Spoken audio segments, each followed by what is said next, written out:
guys, nandito tayo ngayon sa emergency generator guys yan. Okay.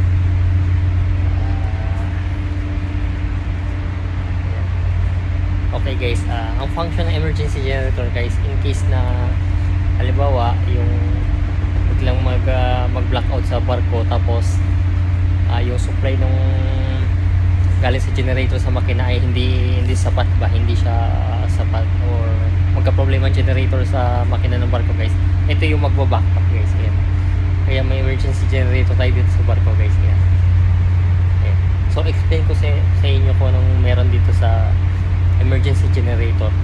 So isa-isahin natin kung anong meron dito. Okay guys, ayan yung emergency generator control panel guys. So ngayon naka-ano siya, naka-auto mode siya guys. Yan.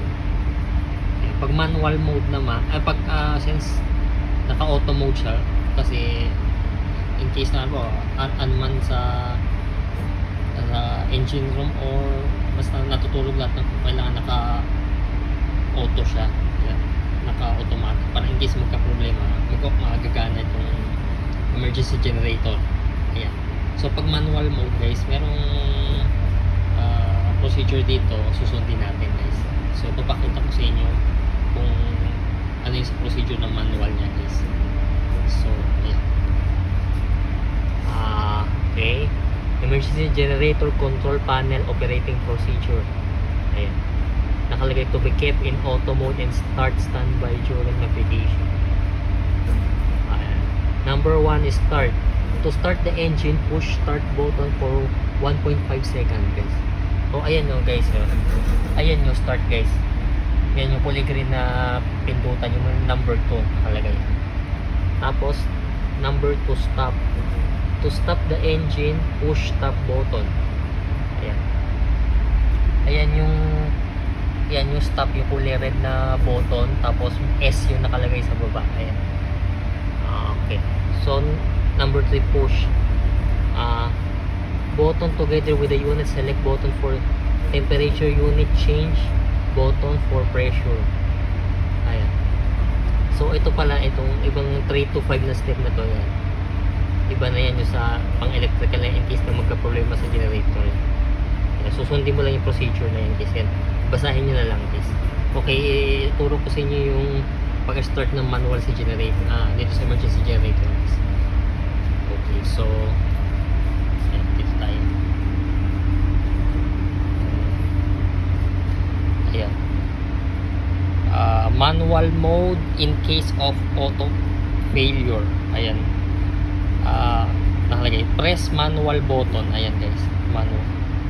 Ang manual button ay nasaan yung manual button? Ayan.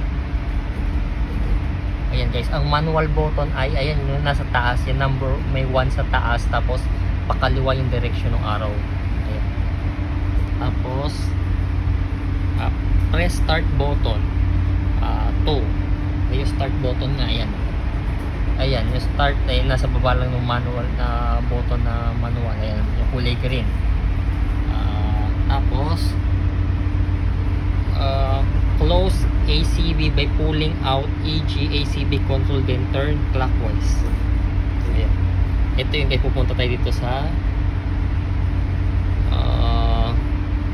ayan, dito na tayo.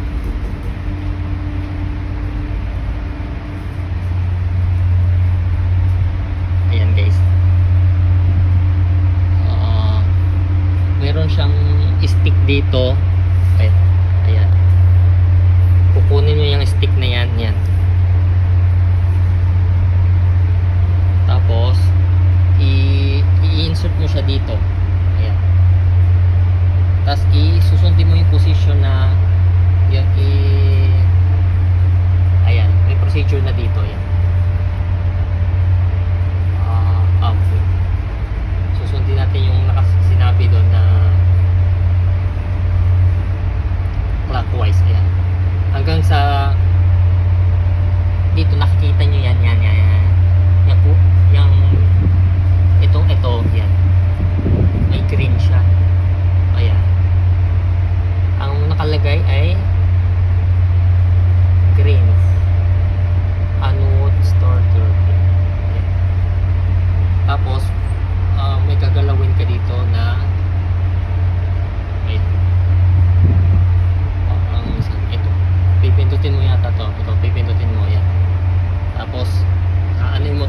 yan. Tapos mag-i-start na siya. Ayan. Pipindutin mo yung below, tapos ayan, mag-i-start na siya. Okay.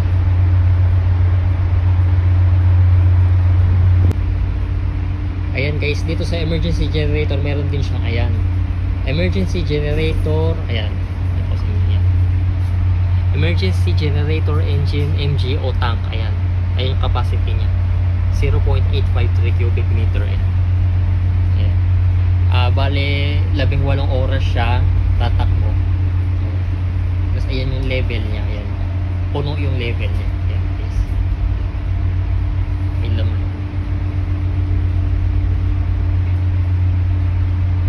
Okay. Ito naman yung board guys. Yung dito sa emergency generator yan. AC to 20 volt feeder panel, starter panel. Ayan, AC for 40 volt feeder panel. Ayan, emergency generator.